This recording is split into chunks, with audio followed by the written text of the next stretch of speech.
Et si tu pouvais investir en bourse en partant de zéro? Je vais tout te dévoiler au sein de cette formation gratuite que tu as accès, investisseur.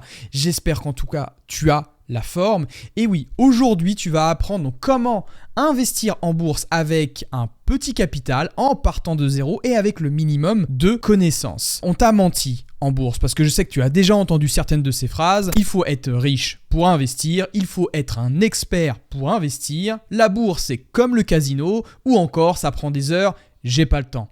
Il faut savoir que donc c'est totalement faux.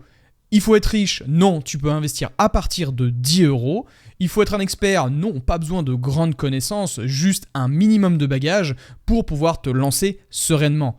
Ensuite, non, ce n'est pas le casino, à part si tu utilises les mauvaises stratégies.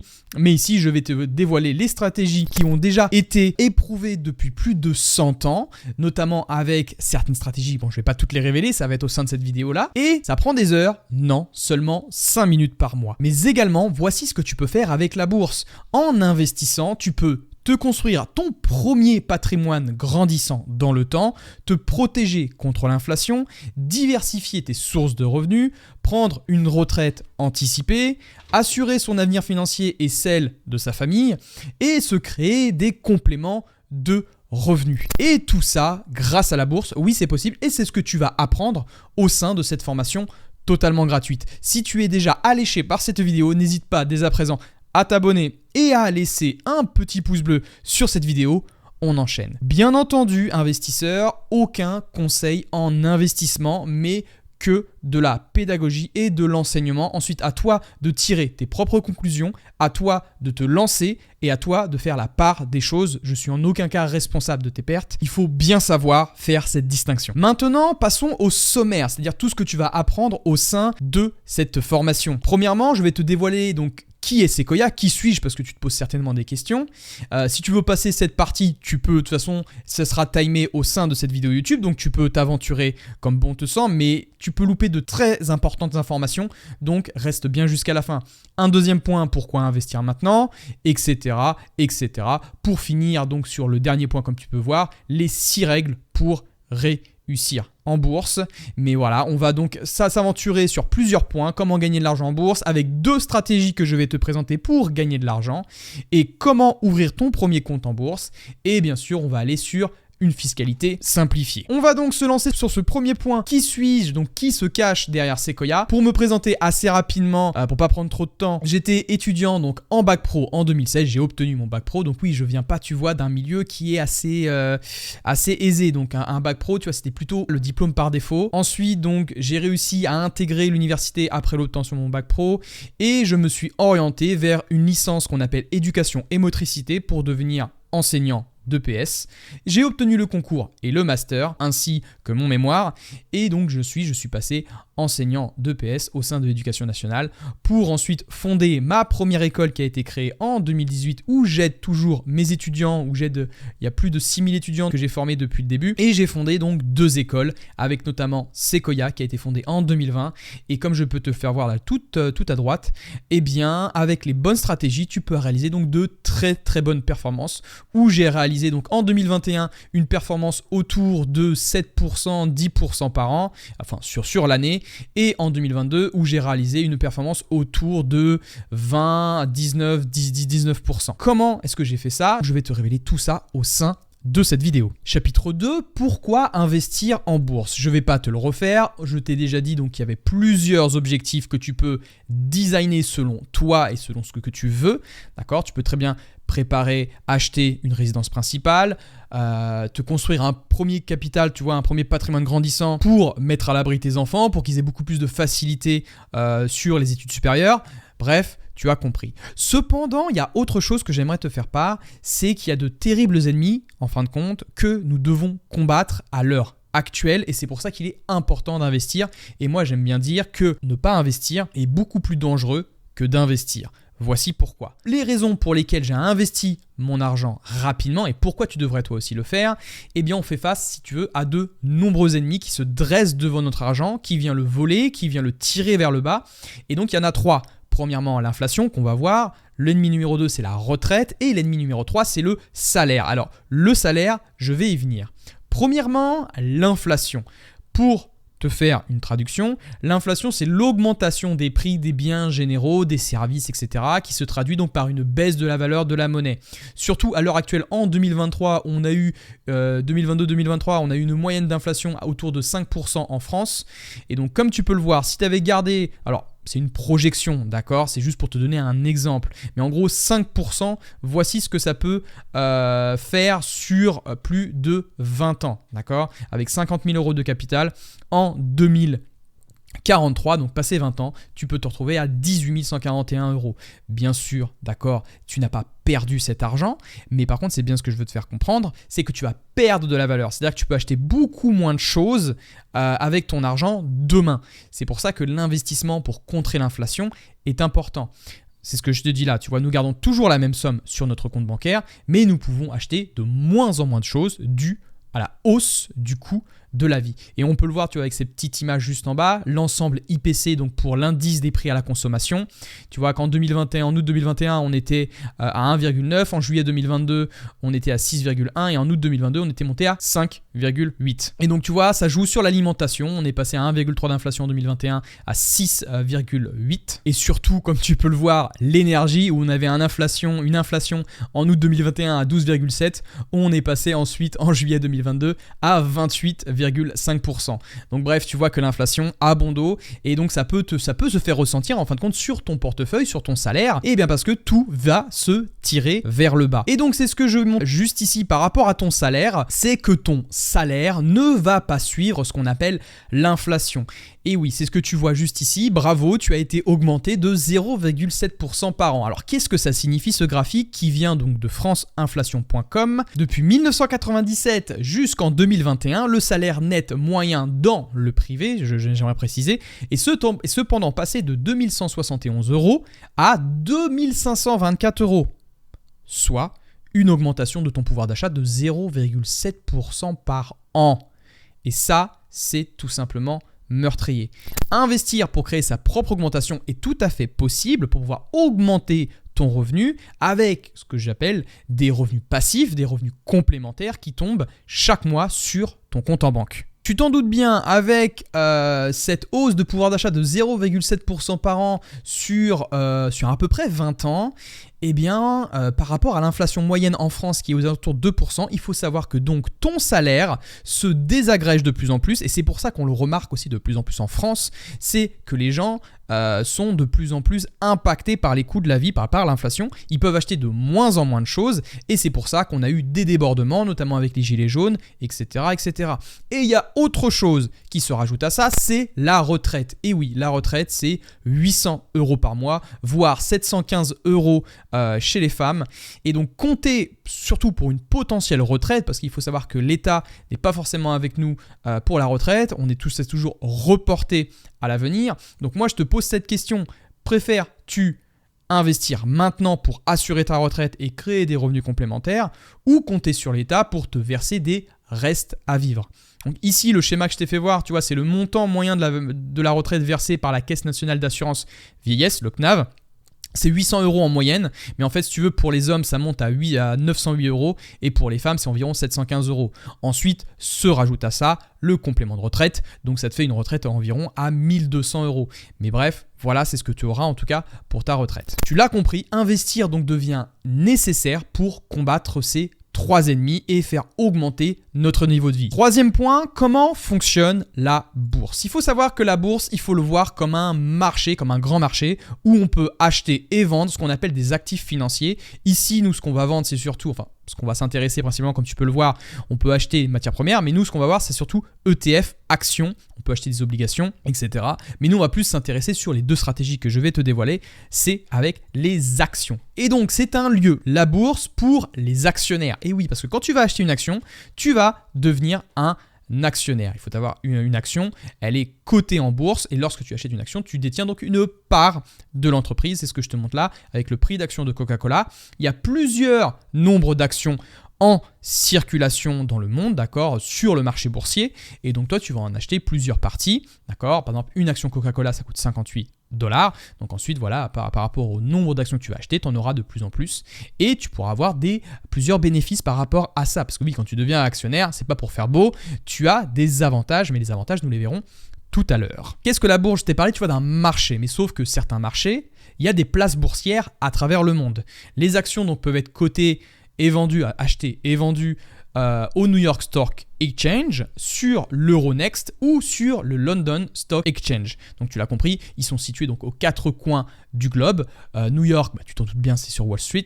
London, c'est situé plus à Londres. Et Euronext, il y a plusieurs salles de marché, notamment à Paris, à Amsterdam ou encore à Bruxelles. La bourse, c'est surtout aussi un lieu d'échange. En effet, c'est un marché où les gens achètent et vendent des actions. Il y a des vendeurs qui font baisser les prix et il y a aussi des acheteurs qui font monter le prix. Tu t'en doutes bien, lorsqu'il y a un crack boursier, lorsqu'il y a une bulle, d'accord, qui éclate, on va passer du crack boursier, je pense que tu as déjà entendu ce terme-là, et il y a tout le monde qui vend. Et donc, qu'est-ce qui se passe quand tout le monde panique, tout le monde vend?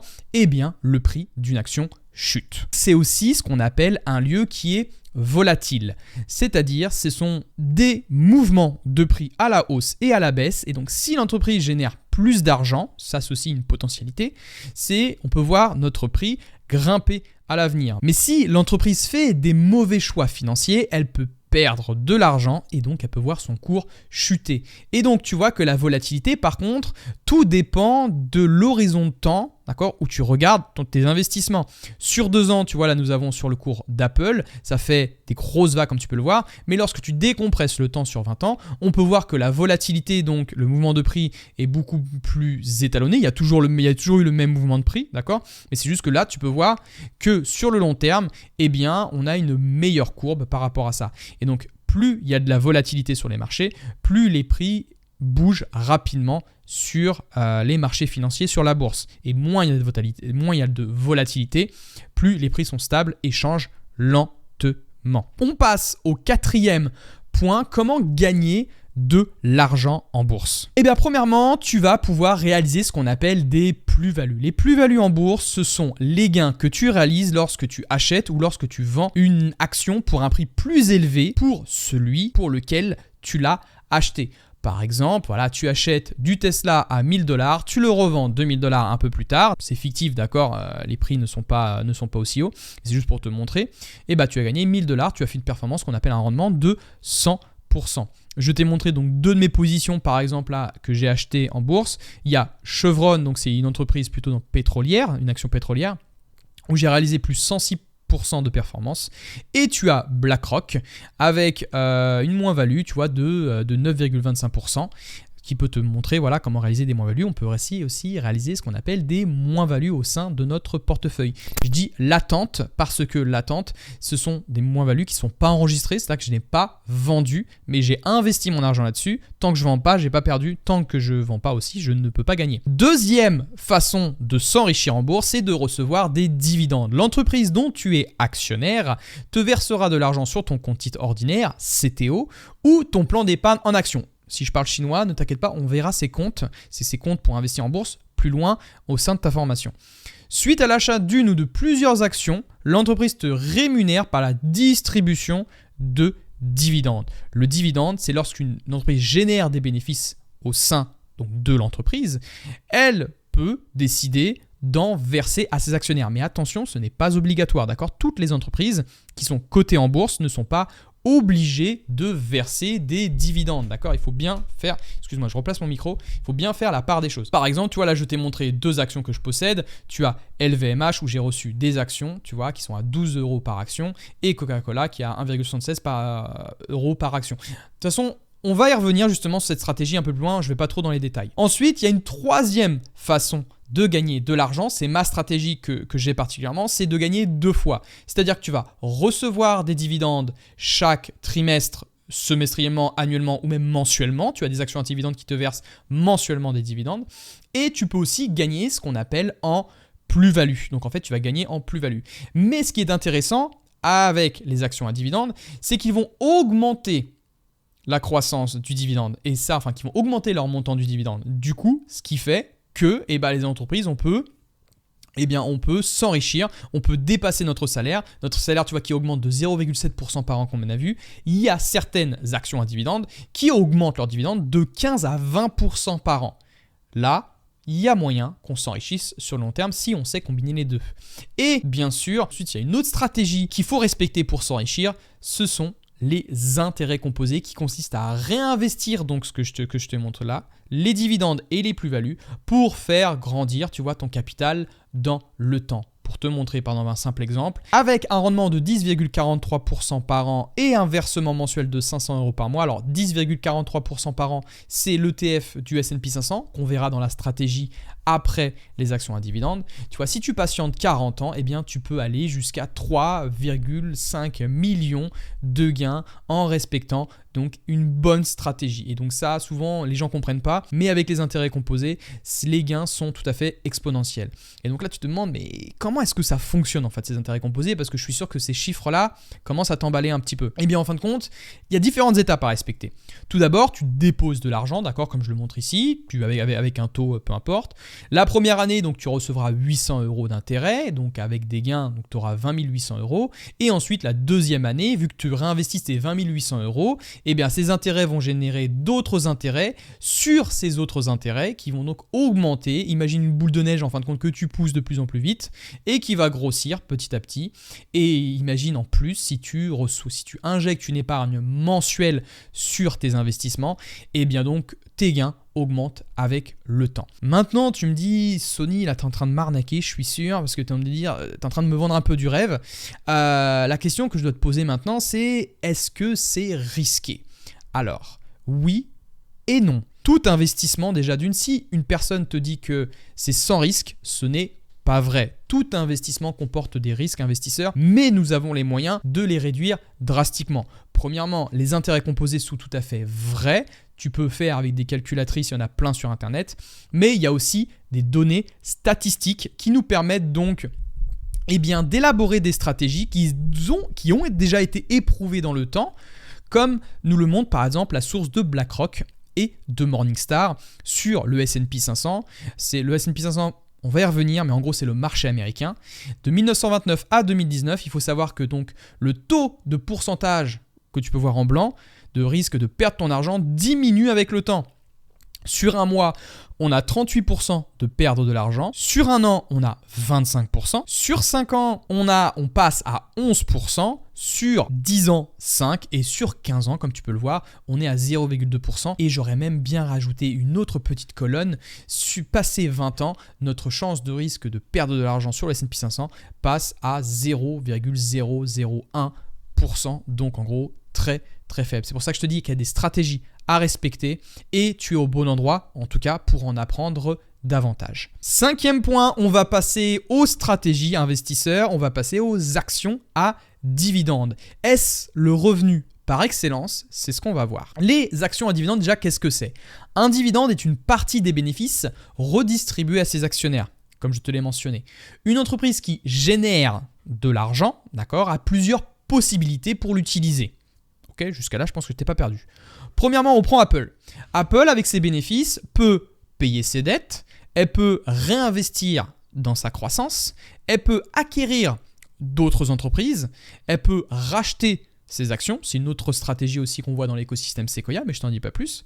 Et on peut payer, ils peuvent aussi payer des dividendes. Et ça, c'est ce qui va nous intéresser particulièrement, c'est cette notion de dividende. Est-ce que les dividendes sont performants dans le temps? Il faut savoir que sur une performance, de 50 ans, les actions à dividendes ont largement surperformé le marché immobilier, où tu peux voir, à plus 4353% pour l'immobilier, et les actions à dividendes ont réalisé plus 7517 €. Et il y a plusieurs données qui le prouvent. C'est la source que je t'ai mentionnée, c'est sur le revenu de 1968 à 2018. Et il y a une autre source, notamment sur le S&P 500 avec les dividendes réinvestis. Il faut savoir que la courbe en doré que tu as le plus haut avec $100 de placés sur ton compte, il faut savoir que donc de 1973 à 2022, les dividendes, les entreprises qui versent et qui augmentent leurs dividendes ont tendance à surperformer que les actions qui n'en versent pas. Donc c'est ça aussi qui est intéressant. Ensuite, Autre chose, c'est comment recevoir des dividendes et comment ça fonctionne en fin de compte sur le processus d'achat.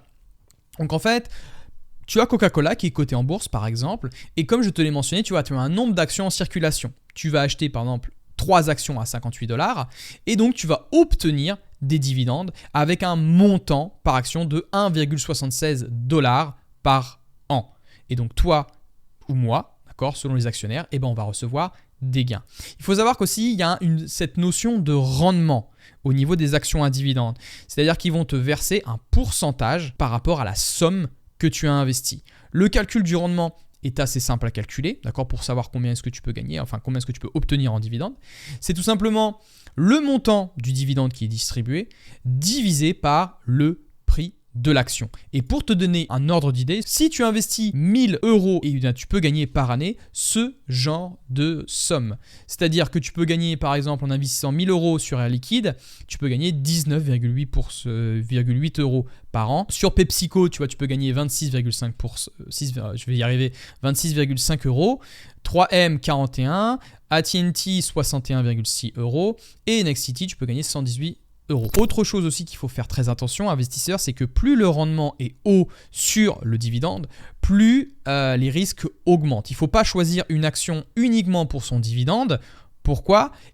Parce que elle peut être en difficulté ensuite de le payer. C'est pour ça que c'est très important de choisir la bonne action pour investir en bourse. Et ça, c'est ce que j'apprends au sein de l'écosystème Sequoia. Et si tu veux en apprendre plus justement dans cet écosystème et pour voir d'autres épisodes entièrement gratuits, pour voir le second épisode justement sur comment générer des revenus passifs en bourse et comment moi j'ai fait, tu as juste à cliquer juste en bas de cette vidéo. Il y a le deuxième épisode qui est totalement offert. Tu as le lien en description. Ensuite, on va passer, tu vas me demander mais quand les recevoir, c'est-à-dire quand est-ce que je vais les recevoir.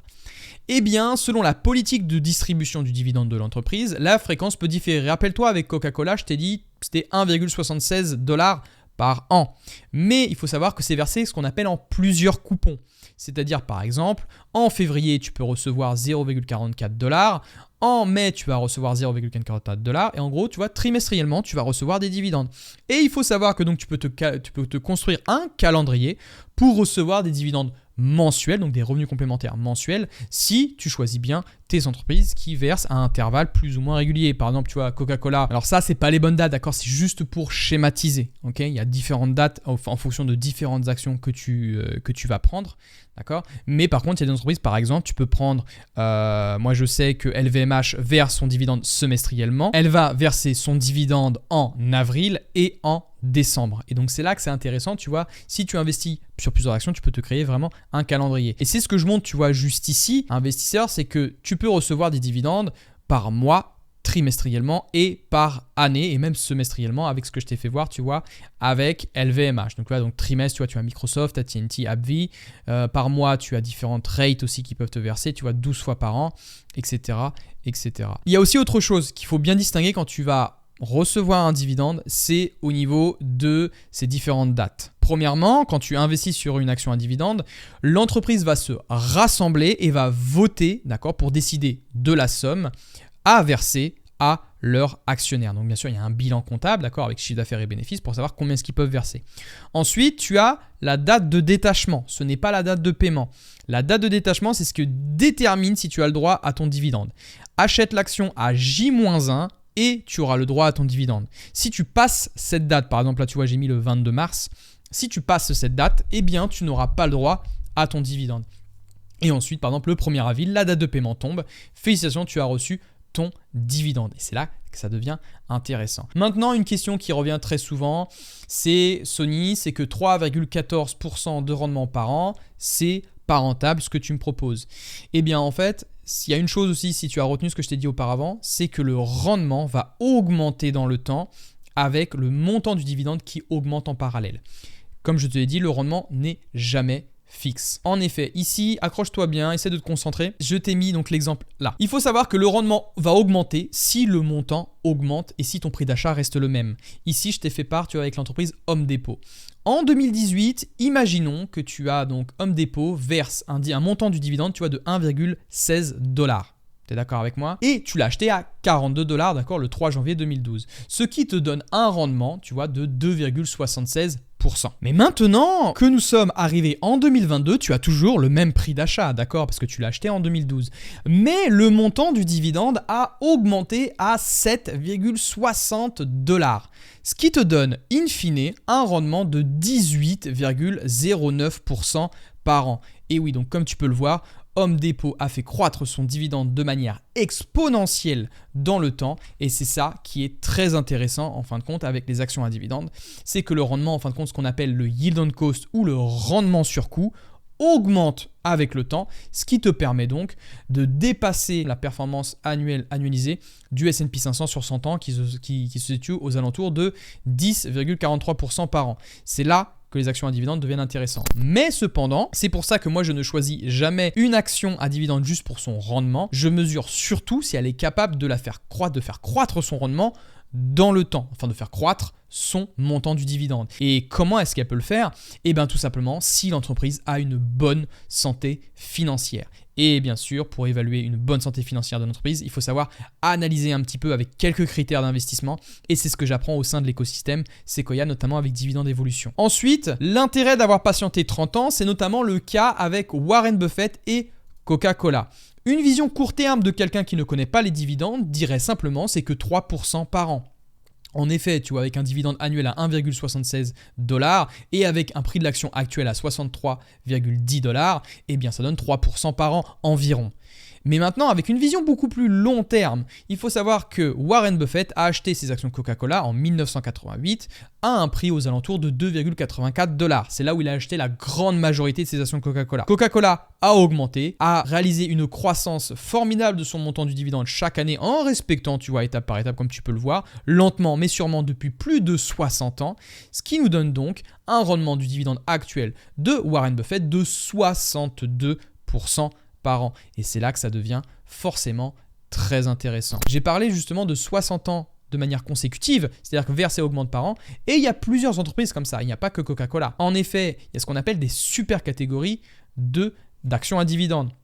Il y a les dividendes contenders, donc c'est des actions qui versent et augmentent leurs dividendes depuis plus de 10 ans, les actions aristocrates qui augmentent et versent depuis plus de 25 ans, de manière consécutive, sans arrêt, et Dividend Kings qui augmentent, d'accord, le versement du dividende et qui verse eh bien, depuis plus de 50 ans. On a 3M, on a Coca-Cola et tu vois, ça nous permet de montrer vraiment leur talent ce sont des actions qui sont résilientes. Hop, investisseur, n'oublie pas qu'en bas de cette description, tu as la suite de cette formation qui est entièrement gratuite. En effet, tu as 2 autres épisodes au sein de l'écosystème Sequoia qui est disponible dans la description. Bien entendu, tu peux terminer cette vidéo et ensuite, quand tu voudras, tu pourras reprendre la suite. On reprend.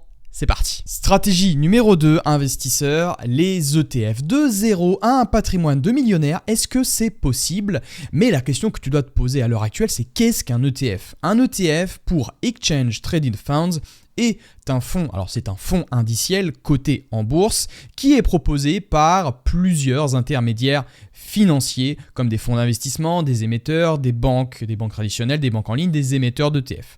Son but, c'est de viser à reproduire l'évolution d'un indice boursier afin de proposer les mêmes performances, donc le même rendement, que ce dernier. Il va traquer, alors c'est pour ça qu'on appelle le tracker, l'indice, d'accord, par exemple du CAC 40, de l'indice français, par exemple tu as aussi le S&P 500, l'indice américain. Bref, ça on va le voir tout à l'heure. Et donc tu as plusieurs émetteurs qui peuvent proposer ça, comme par exemple le BNP Paribas Easy S&P 500 UCITS ETF. Ça c'est l'ETF proposé par le BNP qui suit la performance de l'indice américain, comme je te l'expliquais, avec les 500 plus grandes capitalisations d'Amérique. Avec, tu vois, donc sur 5 ans, les performances, tu vois, de l'ETF a été de plus 87,57%. Il peut y avoir donc une différence de performance qu'on appelle le tracking error, qui est dû à plusieurs choses, notamment à un ajustement au niveau des actions à l'intérieur. Bref, c'est pas toi, c'est totalement passif, c'est-à-dire que ce rendement, toi, tu n'as rien à faire, je vais t'expliquer, mais des fois, le gestionnaire peut, à l'intérieur de cet ETF, réaliser de plus grosses performances dû à un ajustement de plusieurs actions. Mais ça, voilà, on va pas trop rentrer dans les détails, ça s'appelle juste le tracking error si tu veux rentrer un peu plus dedans. Bien entendu, il y a des frais à l'intérieur des ETF comme produits financiers. Ces ETF peuvent atteindre des fois 0,15% par an de frais. C'est très très bas, mais ça justement, on va y venir un peu plus tard sur les frais au sein de cette formation. Si le concept d'indice boursier n'est pas clair, investisseur, je vais essayer de te résumer ça très simplement. Un indice boursier, ça représente tout simplement le taux de croissance des entreprises au sein du pays. Donc, c'est plusieurs actions qui sont cotées au sein du pays. Et justement, cet indice boursier va traquer cette performance de toutes ces actions. C'est un panier en fait. Et c'est ce que je te dis. Tu vois que chaque pays possède un indice boursier qui lui est associé. Dans un indice boursier se trouvent les meilleures sociétés cotées en bourse du pays. Tu as le CAC 40 pour les 40 plus grandes entreprises cotées françaises. Tu as le S&P 500, l'indice boursier de référence américain. Il se compose des 500 plus grandes entreprises cotées en bourse sur le pays. Tu as le Nikkei au Japon, il y a les 225 entreprises japonaises. Et le FTSE en Grande-Bretagne où il y a les 100 plus grandes entreprises. À l'intérieur de cet ETF, qu'est-ce qu'il y a à l'intérieur ? Eh bien, comme je te l'ai dit, je t'ai parlé de panier d'actions. Eh bien, c'est ça. Quand tu achètes un ETF, tu achètes un lot d'actions, un panier. Imagine, tu vois, quand tu achètes un paquet de bonbons, tu as un panier de dragibus, tu as plusieurs couleurs de dragibus, c'est exactement pareil ici. Et par contre, voilà, tu ne peux pas choisir quelle action tu veux à l'intérieur. Quand tu achètes un paquet, tu achètes le lot entier. Et dans ce panier, c'est exactement la même chose. Tu as donc les meilleures sociétés cotées du pays dans un seul et quand tu réalises un seul et même achat. Donc l'image, tu vois ci-dessus, représente les 40 plus grandes sociétés cotées françaises. Tu as Air Liquide, tu as EDF, Legrand, AXA, BNP Paribas, Danone, L'Oréal, Pernod Ricard, LVMH et j'en passe. Et justement, on va y venir concernant la composition et du cœur de l'ETF. La pondération, parce que je te l'ai dit, tu n'as pas le choix. Quand tu achètes un ETF, tu achètes le paquet de bonbons en entier.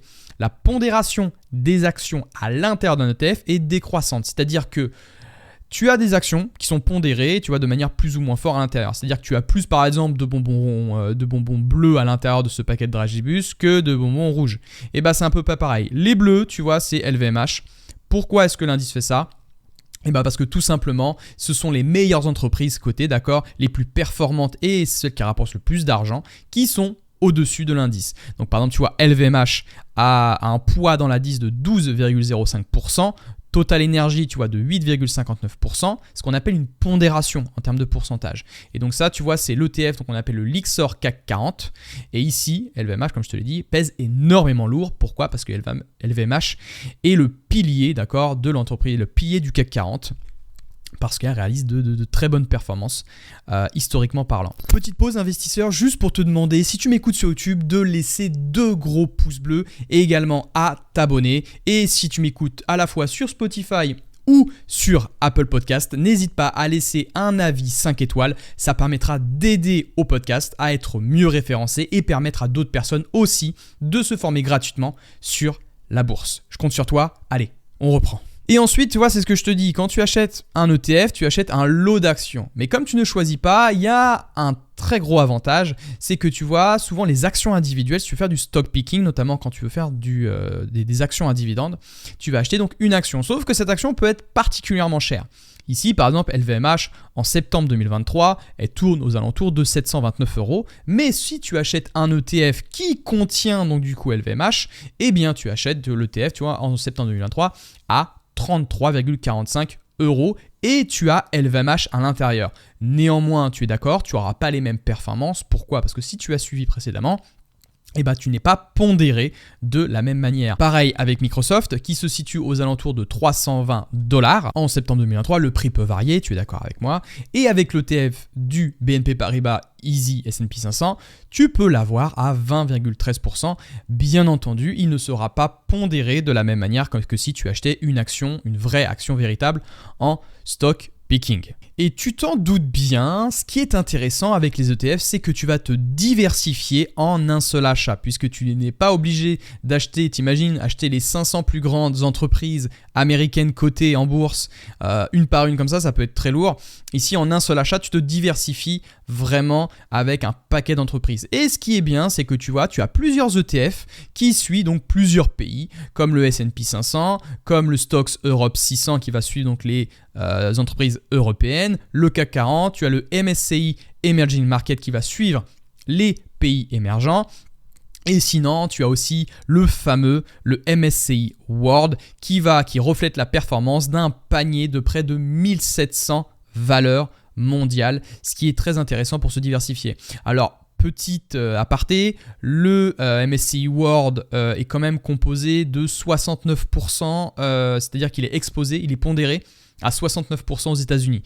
Donc en fait, le MSCI World, oui, est diversifié, mais il performe parce qu'il y a quand même les entreprises américaines à l'intérieur.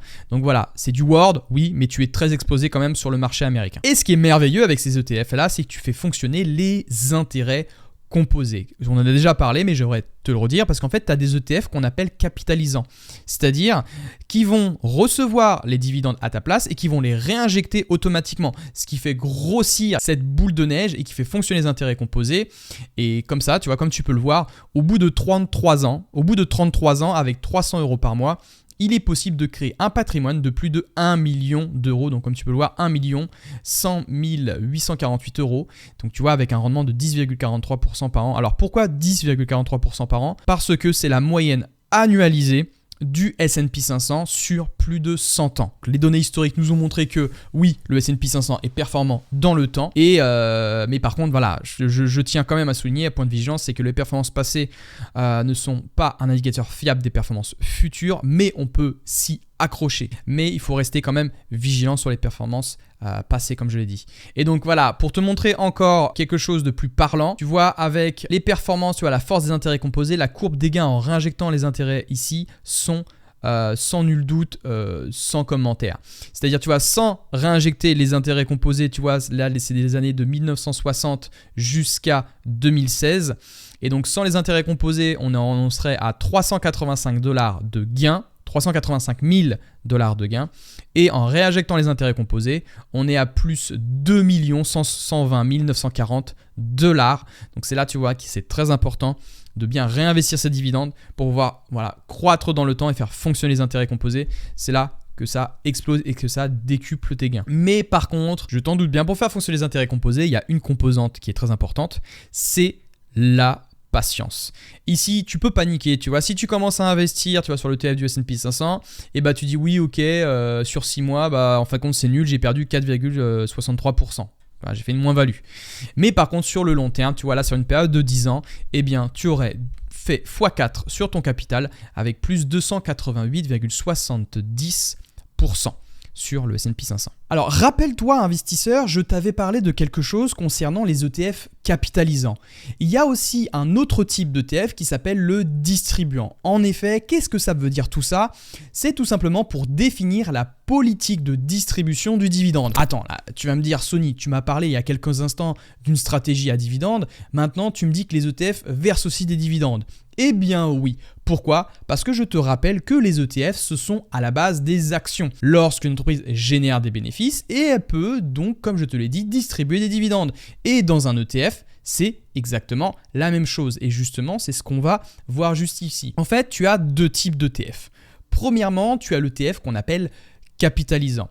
Ce sont donc les dividendes reçus dans l'ETF sont reversés à l'intérieur du fonds. Donc en fait, c'est le gestionnaire du fonds qui va s'occuper de les réinjecter à l'intérieur. Donc l'émetteur, c'est qui, comme je t'ai dit, tu as Amundi, tu as iShares, donc c'est BlackRock, tu as alors Lyxor, c'est fait racheter par Amundi, tu as Xtrackers, tu as Vanguard, bref, tu as plusieurs comme ça émetteurs qui vont se charger. Comme aussi, tu sais, rappelle-toi ce que je t'ai dit, le BNP Paribas S&P 500 que tu peux mettre sur un PEA.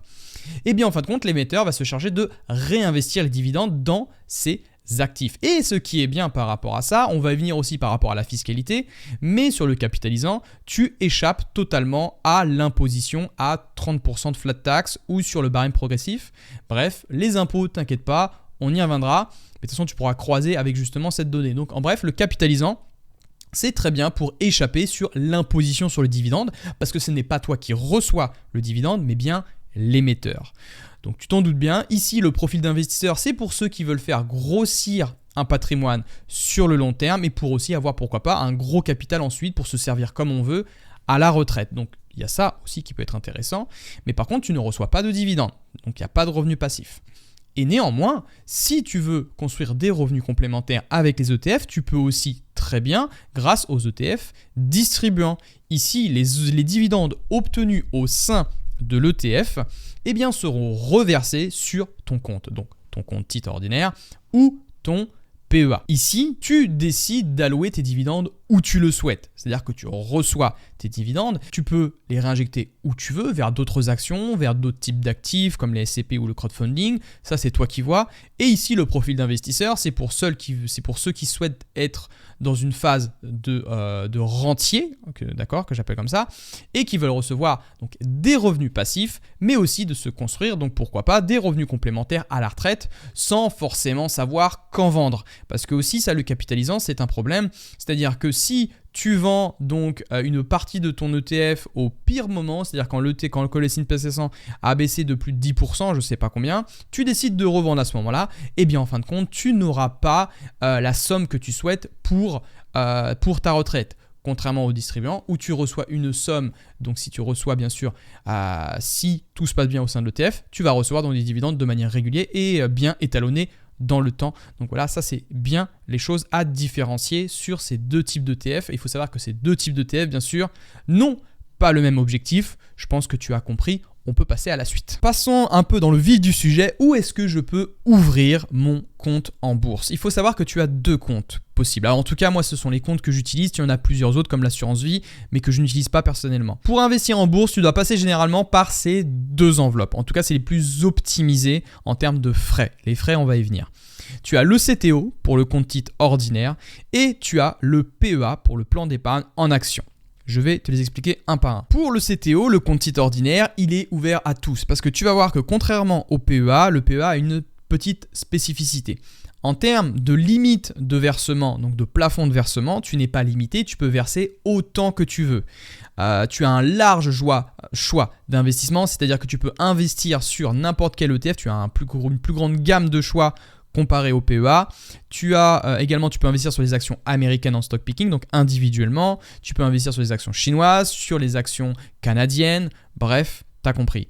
L'impôt par contre, après, ce qui va pas, ça aussi, on verra un peu plus tard au sein de cette vidéo, l'imposition sur les plus-values, les dividendes. Je pense que c'est vraiment le point noir du CTO, mais on va y venir. Ensuite, bien entendu, tu as le PEA pour le plan d'épargne en action qui est réservé uniquement aux résidents fiscaux français. Le plafond de versement va jusqu'à 150 000 € de plafond de versement, c'est-à-dire que tu peux dépasser ce plafond si tu as généré des plus-values à l'intérieur de ton portefeuille. Et si tu vends, si tu obtiens des dividendes, ça peut donc augmenter aussi. Donc tu vois, il y a différentes choses aussi à bien évaluer. Cependant, il faut savoir que le PEA est quand même limité, c'est-à-dire que tu peux uniquement investir sur des actions européennes, mais par contre avec certains ETF synthétiques, je ne vais pas trop rentrer dans les détails, tu peux quand même t'exposer sur le S&P 500, c'est-à-dire que tu peux quand même investir depuis ton PEA sur le marché américain et c'est là que ça devient très très intéressant. Tu as des avantages fiscaux après 5 ans, mais ça nous allons le voir un peu plus tard au sein de cette formation. Ensuite, tu vas me dire, ok Sony, donc ce sont un CTO, un PEA, mais qu'est-ce que ça signifie? Comment est-ce que c'est géré? Il faut savoir que ce sont des courtiers en ligne qui vont gérer ça. Alors, courtiers ou des banques traditionnelles, eh bien en fait tout simplement c'est... Tu as des places boursières, comme on a vu dans les diapos précédentes, bon là je te l'ai remis, avec le New York Stock Exchange, donc le NYSE, tu as l'Euronext, le London Stock Exchange, et bref, toutes ces places boursières, d'accord, elles sont là-haut. Et en fin de compte, toi, actionnaire qui est tout en bas, tu vas donc passer ce qu'on appelle un ordre d'achat ou un ordre de vente, si tu veux acheter une action ou si tu veux vendre ton action, et le courtier est là donc pour placer, tout simplement c'est un intermédiaire, imagine justement, c'est lui qui va former le pont entre la place boursière et toi, et c'est lui qui va gérer toutes les transactions. Et c'est pour ça, donc bien sûr, que certains courtiers prennent des frais, parce que bien sûr, ils ont du travail derrière cela. Alors ensuite, justement, je te parle de frais, et donc pourquoi est-ce que c'est important de faire attention à ça? Il y a un rapport de l'AMF en 2018, donc tu peux le retrouver, c'est un document sur internet, tu mets les frais liés à vos investissements financiers. Ils ont constaté, regarde un peu, que les banques, ils prennent, tu vois, avec un ordre de 5 000 €. Alors quand ça parle d'ordre, tu vois, ce sont tout simplement donc les frais de courtage, c'est-à-dire que quand tu vas passer un ordre, il y a des frais qui vont être pris tout simplement. Et pour un ordre de 5 000, les banques prennent 25,8 €. Contrairement à un ordre, tu vois, chez un courtier en ligne, ils prennent seulement 7,6 euros. Donc c'est quasiment divisé par 3 les frais. Et c'est là que ça devient quand même, c'est très très gros. Et ensuite, tu vois, c'est même beaucoup plus flagrant quand tu passes, tu vois, sur des ordres qui sont un peu plus élevés. Si tu passes un ordre de 10 000 euros, eh bien les banques prennent 48, allez, on va en dire à 49 euros. Et les courtiers en ligne prennent 15,6 euros. Donc il y a une réelle différence entre les banques traditionnelles et les banques en ligne ou les courtiers en ligne. Et ça justement, on va y venir. Et en plus de ça, c'est pour ça que les banques traditionnelles, il faut faire attention, il y a une commission en plus de tenue de compte et tu as des droits de garde annuels. Ce qui fait ponctionner encore tes performances, donc c'est pas bon du tout. Et si tu me parles d'assurance vie, moi l'assurance vie j'aime pas trop parce qu'il y a encore des frais qui se cachent derrière. Par exemple, alors c'est plus rare, mais tu as des frais de retrait, donc qui sont prélevés lors des retraits partiels ou en termes du contrat. Tu as des frais d'arbitrage qui sont prélevés sur le montant des sommes transférées d'une unité de compte à un autre. Tu as les frais de gestion du contrat qui peuvent aussi s'appuyer, tu vois, qui vont parfois à 1% par an, sans compter, tu vois, tout ce qui s'y rajoute. Et tu as des frais de versement. Bref, tout ça, ça commence à faire beaucoup, surtout que comparé à certaines choses, à certains courtiers en ligne ou banques en ligne, c'est beaucoup plus optimisé. Tu vas me dire, Sony, c'est que 1% par an, c'est pas grand-chose, je perds pas grand-chose. Bah, voici ce que tu perds au bout de 30 ans. Il faut savoir que 1% par an de frais pris sur ta performance chaque année, voici ce que ça fait. Rappelle-toi ce qu'on avait vu, tu sais, avec les 1 million qu'on a généré. Donc, c'est fictif, d'accord. Sur 30 ans d'investissement, voici ce que ça aurait fait. 30 ans, tu vois, sans les frais de 1%, tu aurais gagné 1 172 000 euros, d'accord. Mais par contre, en enlevant, en gommant, donc en prenant avec les frais de 1%, voici ce que tu aurais gagné sur 30 ans. 957 000 euros, soit une perte de moins 215 000 euros. Donc il ne faut surtout pas sous-estimer les frais sur ta performance, ça grignote énormément et seulement avec 1%. Donc t'imagines avec 2% ou même plus 3% par an. C'est beaucoup plus que ça peut être 3 fois plus. Je te laisse faire les calculs. Bref, c'est énorme sur 30 ans. Il ne faut pas négliger ça sur les intérêts composés parce que ça te les freine relativement. Et donc, qu'est-ce que tu peux me proposer? Alors, qu'est-ce que moi je fais personnellement? C'est que sur mon CTO et sur mon PEA, voici donc les différents courtiers que j'ai analysés avec l'écosystème Sequoia, avec les différents programmes de formation que je propose. Eh bien, sur le CTO, moi j'utilise Trading 212, Trade Republic, Scalable Capital ou encore Interactive Broker. Je les essaye, etc. Donc, c'est les plus bas, c'est les frais les plus compétitifs du marché. Et sur mon PEA, j'investis sur Boursorama. Alors, je n'ai pas investi sur Boursorama, mais j'ai fait des analyses. Mes élèves qui sont à l'intérieur de mon programme investissent sur Boursorama et aussi sur Fortuneo. Et moi, j'utilise personnellement Bourse Direct parce qu'il y a des frais qui sont très compétitifs et c'est sur ça qu'il faut être vigilant. Il y a plusieurs choses, notamment les frais, comme je te parlais, les frais de courtage, les frais d'échange. Tu as le spread aussi, tu as les frais FX. Alors le spread, c'est la différence entre le prix d'achat et le prix réel sur la place boursière. Donc ils prennent une petite commission, ce sont des frais cachés. Et les frais FX, donc c'est tout simplement les taux de change quand tu vas changer ton euro en dollars pour acheter des actions américaines. Et donc les garanties, il faut bien aussi regarder ça. Est-ce qu'en cas de faillite, le courtier couvre bien tes dépôts? Et la régulation, est-ce que c'est bien régulé? Il faut savoir sur Scalable Capital, c'est garanti jusqu'à 100 000 euros et c'est régulé par la BaFin, le régulateur financier allemand, comme nous on a l'AMF en France. Et si tu veux donc rejoindre Scalable Capital et Bourse Direct, tu as différents liens de parrainage juste en bas de cette vidéo, donc tu peux regarder, tu peux jeter un œil si tu as envie. Chapitre suivant. On va parler de fiscalité, mais de la fiscalité simplifiée. Je t'ai vraiment simplifié le plus simplement possible et c'est pas le moment le plus plaisant, je peux te l'avouer.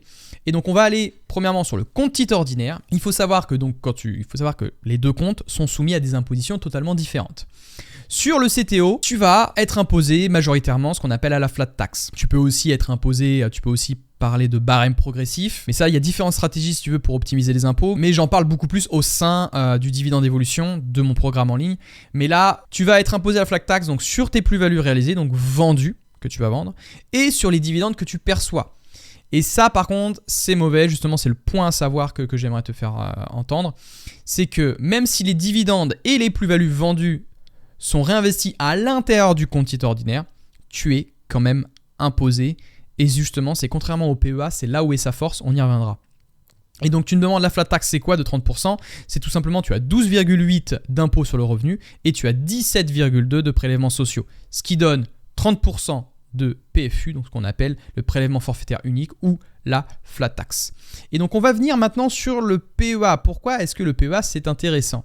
Eh bien sur un PEA, tant que l'argent ne sort pas de ton compte, tu n'es pas imposé. Plus-value vendue et sur les dividendes gagnés. Et c'est là que c'est la grande force du PEA, c'est sa résilience à l'impôt. Il y a d'autres avantages, mais on va y venir après. C'est-à-dire que tout ce que tu reçois à l'intérieur, tout ce que tu boursicotes à l'intérieur de ton PEA, elles échappent à l'inflation tant que cela ne sort pas. Alors bien entendu, il y a quand même des prélèvements à la source qui se font. Par exemple, si tu reçois des dividendes allemands d'une action allemande, va y avoir le prélèvement à la source du dividende de l'entreprise allemande. Mais par contre, si tu as des actions françaises, eh bien c'est directement exonéré au sein du PEA parce qu'il n'y a pas de prélèvement forfaitaire, parce qu'il n'y a pas de prélèvement à la source, parce que c'est français. D'accord? Et donc c'est ça aussi qui est intéressant d'avoir des actions françaises au sein de son PEA. Mais par contre, si tu veux retirer ton argent, il faudra être patient. Après 5 ans de détention du PEA, si tu as gardé ton argent bien au chaud sur ton compte, tu seras exonéré d'impôt sur le revenu. Je te laisse voir le petit graphique ici avec le PFU, tu vois les 30%. Tu auras juste le prélèvement social, mais par contre, l'imposition sur le revenu de 12,8 sera exonérée. Donc en fait, tu paieras seulement l'argent que tu sors à hauteur de 17,2%. Mais bien entendu, il faudra patienter 5 ans. Parce que si tu sors ton argent avant 5 ans, eh bien tu seras dû à la flat tax de 30%. Et en plus de ça, ton PEA sera clôturé. Alors clôturé, pas dans certains cas, il faut faire attention. Il y a certains cas, je t'invite à aller regarder, mais il y a des cas exceptionnels. Mais il faut faire attention. Voilà, dans la grande majorité, si tu retires avant 5 ans, ton PEA sera clôturé. Donc il faut faire attention à ça. Pour te résumer, ça c'est un petit post que j'ai trouvé ça vachement joli sur mon compte Instagram. D'ailleurs si tu veux t'abonner à mon compte Instagram, tu as le lien juste en bas aussi dans la description. Alors tu es exonéré, tu vois, comme je te l'ai dit, donc ça c'est le bilan un petit peu. Tu seras exonéré des 12,8%, les plus-values vendues ne sont pas imposées si elles restent dans le PEA. Pareil avec les dividendes, tant qu'ils restent à l'intérieur dans le PEA. Et l'ouvert par contre, ça aussi c'est un petit point négatif, c'est que le PEA est uniquement réservé pour les résidents français. Et bien sûr, comme je te l'ai dit, il existe bien d'autres stratégies pour payer moins d'impôts en bourse et c'est ce qu'on apprend au sein de l'écosystème Sequoia. Bref, je t'en dis pas plus. De toute façon, si l'écosystème Sequoia t'intéresse, tu as un deuxième épisode de formation entièrement gratuite sur les secrets des plus grands investisseurs. Ils en ont beaucoup à te dire. Donc n'hésite pas à cliquer dans la description juste en dessous et tu pourras y accéder et découvrir l'écosystème. Pour faire un bilan global, tu vois, CTO vs PEA, qu'est-ce que je dois prendre? Eh bien, tu as le choix, c'est-à-dire que tu peux... Le PEA, il faut savoir que c'est exonéré d'impôts, tu vois, après 5 ans. Le plafond, par contre, tu vois, on va aller une par une, excuse-moi. La fiscalité, tu vois, sur le CTO ensuite, c'est 30% de flat tax ou le barème progressif. Le plafond, c'est illimité sur un CTO, mais sur un PEA, c'est limité à 150 000 € de versement sur un PEA classique. La liquidité, à tout moment, tu peux retirer quand tu veux sur ton CTO, sans clôture du compte, c'est ça qui est intéressant. Mais par contre, tu vois, le PEA, tu as un retrait avant 5 ans, il faut que tu attendes. Les valeurs, donc il y a une grande diversité sur le CTO, beaucoup plus de choix sur ton CTO, actions, même les ETF, tu as beaucoup plus de choix. Et le PEA, bien entendu, tu es limité, même en termes d'ETF, il y en a beaucoup moins, d'accord? Et tu es limité à des actions européennes. Bien sûr, il y a des petites combines où tu peux mettre le S&P 500 au sein de ton PEA. Les conditions, c'est ouvert à tous sans conditions pour le compte titre ordinaire, mais par contre, c'est réservé aux résidents français uniquement pour le PEA. On arrive au dernier chapitre, investisseurs, et ça, ce sont les 6 règles tu dois absolument les respecter si tu veux gagner en bourse et réduire tes chances de perdre de l'argent. Premièrement, je te l'ai déjà dit, la vision à long terme. Plus tu compresses le temps, plus grandes seront tes chances de perdre de l'argent. Il faut penser donc différemment. Pense à décompresser le temps, prends ton temps et tu vois que sur le S&P 500, eh bien la bourse lui a rendu au centuple avec donc des risques de perdre de l'argent au-delà de 15 ans de 0,2%. Règle numéro 2, il faudra penser à diversifier tes actions afin de ne jamais mettre tes œufs dans le même panier, c'est-à-dire qu'il faut diversifier en termes de zone géographique, c'est-à-dire que s'il y a un problème géographique, eh bien il faut que tu puisses quand même avoir une autre zone pour pouvoir réduire donc cette pression sur ton portefeuille, c'est important. Donc États-Unis, France, Canada, des zones européennes. Et même en termes de secteur d'activité. C'est-à-dire qu'il ne faut pas avoir uniquement des valeurs technologiques au sein de ton portefeuille. Il faut avoir un peu de santé, un peu d'immobilier, un peu de luxe, un peu de pétrolière. Bref, moi ce que je fais, c'est que je ne m'expose pas à plus de 20% de mon portefeuille dans un secteur d'activité. À titre d'exemple, acheter uniquement des valeurs technologiques aurait été fatal pour ton portefeuille à l'heure actuelle en 2022. Il faut savoir qu'il y a beaucoup de valeurs qui ont explosé, notamment Zoom, tu sais, après la période du Covid, il y a eu un gros boom. Zoom, tu sais, c'était l'entreprise de visioconférence. Tu as eu Robinhood, exactement pareil. Ils ont perdu plus de 80% de leur valeur. Donc c'est pour ça que c'est bien de diversifier et de faire très attention. Règle numéro 3, d'éviter le day trading. Le problème chez les investisseurs débutants est qu'ils souhaitent gagner de l'argent très rapidement. Le day trading consiste à acheter et vendre une même action sur la même journée. Et ça, donc, ce n'est pas du tout le même type d'investissement. Il faut bien que tu distingues les deux parce que c'est très important. En termes de statistiques, le broker en ligne eToro et également l'AMF qui a souligné ça, c'est que près de 80 à 90% des traders perdent la totalité de leur investissement. Et donc ça, c'est des chiffres qui sont inquiétants. Pour moi, il faut respecter vraiment une vision à long terme. Alors, si tu veux faire du trading, il faut bien que tu distingues les deux. Te faire plaisir, pourquoi pas, sur du trading, mais aussi avoir une poche d'investissement, c'est-à-dire faire les deux. C'est pas un conseil d'investissement, mais c'est bien peut-être de balancer un petit peu les deux pour pas trop se faire peur. Et ça aussi, c'est ce que disait donc le fondateur, c'est le papa des ETF, John C. Bogle, c'est le fondateur de The Vanguard Group. C'est que la bourse est un casino sur le court terme et une machine à richesse sur le long terme. 4. Maîtriser ses émotions. Et oui, les émotions sont l'ennemi numéro 1 de l'investisseur en bourse. Il faut savoir les canaliser, mais surtout les comprendre. Et c'est ce que j'apprends au sein de l'écosystème avec le module Psychoya, où justement on apprend à réagir, on apprend à avoir un mental, un mindset d'investisseur. Parce que voilà, si je te pose cette question, un krach boursier survient, tu as investi 5 000 € et tu perds plus de 2 000 € en moins de 10 minutes. Comment est-ce que tu réagirais ? A. Tu paniques, tu revends tout dans la seconde, la bourse n'est pas faite pour moi. Ou B, tu es formé et tu es serein et tu sais qu'il y a de belles opportunités à saisir. Ça, ensuite, c'est toi qui le décideras. Règle numéro 5, choisir des entreprises de qualité. Pour choisir des entreprises de qualité, il faut savoir analyser les entreprises et savoir les interpréter avec ce qu'on appelle des ratios financiers. Et oui, selon Warren Buffett, à long terme, le prix d'une action suit toujours la qualité de l'entreprise. Ces entreprises donc, sont considérées comme des actions bon père de famille car elles ont su résister à de nombreux krachs boursiers, verser des dividendes depuis plus de 50 ans. Alors certaines, pas toutes. Nous pouvons donc les considérer comme des actions bunker idéales pour se protéger. Donc tu as Apple, Coca-Cola, Procter & Gamble, Starbucks. Je rajouterais même McDonald's. Bref, toutes ces entreprises-là sont des entreprises que moi je considère de bons pères de famille, même si elles ne sont pas garanties à 100%. De toute façon, aucun placement n'est garanti à 100%. Il faut faire très attention à ça. Et il faut toujours croiser par rapport à ça des actions de qualité. Et il faut que tu aies des indicateurs, surtout pour apprendre à analyser. Et ça, bien sûr, je te l'apprends également au sein de l'écosystème. Ensuite, tu as règle numéro 6, c'est de créer une épargne de précaution. Et ça, c'est une règle, je pense, c'est la règle des règles. C'est avant d'investir, tu dois savoir mettre de l'argent de côté. Parce que retirer de l'argent de ces investissements pour partir en voyage dans un horizon de temps de 2 mois, ce n'est pas bon. Parce que tu seras beaucoup plus à même d'écouter tes émotions. Tu peux te dire « Attends, j'ai besoin de cet argent parce qu'on a besoin de partir en vacances.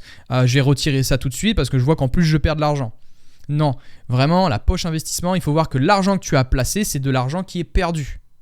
Pas qui est perdu, mais tu as compris, tu ne dois pas y toucher. Et donc, il faut bien comprendre cela. Et pour faire ça, pour créer une épargne de précaution, il faut que tu sois OK sur ton budget. OK sur la jauge de revenus, combien je gagne. OK sur la jauge de dépenses, combien est-ce que je dépense par mois. Et ensuite, comme je le marque juste ici, tu as une jauge d'épargne, c'est-à-dire savoir combien est-ce que tu peux épargner par mois. Et ça, je fais souvent le distinguo avec le permis d'investir. C'est une notion que j'essaye vraiment de transmettre à mes élèves. C'est-à-dire que si tu es capable de placer sur un livret A, donc sur un livret bancaire, qui est garanti par l'État, donc c'est une épargne de précaution en soi, et en plus qui te rapporte un petit peu de rendement, bon, qui ne bat pas l'inflation, mais qui est utile quand même. Si tu arrives à placer 1 à 2 mois de salaire en avance, c'est ton niveau 1 du permis d'investir. D'accord, 1 à 2 mois de salaire en avance. Le niveau 2, tu arrives à placer 3 à 4 mois de salaire en avance sur ton livret A ou n'importe quel livret bancaire. Et le niveau 3, là, on peut considérer que tu es un investisseur qui est sécurisé, qui sait ce qu'il fait, avec 5 à 6 mois de salaire en avance. Investisseur, j'espère que cet épisode t'a plu. C'est terminé. Cette formation se clôture. J'espère qu'en tout cas, qu'elle t'aura plu. J'espère que tu auras appris pas mal de notions. Maintenant, il faut savoir qu'il y a un petit secret. Il faut savoir qu'en bas de cette vidéo, tu as un deuxième épisode. Tu as même plusieurs épisodes totalement gratuits et tu vas découvrir l'écosystème Sequoia juste ici, avec des épisodes où tu vas apprendre les plus grands secrets des investisseurs et également comment moi je suis passé de 0 à 200 000 euros de patrimoine grâce à la bourse en moins de 3 ans. Je te laisse cliquer en bas de cette description, tu as un lien, c'est le premier lien de toute manière. Et également, si tu veux discuter avec moi, je te donne rendez-vous sur mon compte Instagram qui est aussi disponible dans la description. Investisseur, prends soin de ton portefeuille. Passe une très belle journée ou une très bonne soirée selon l'heure à laquelle tu m'écoutes et que la croissance, bien entendu, et le rendement soient avec toi.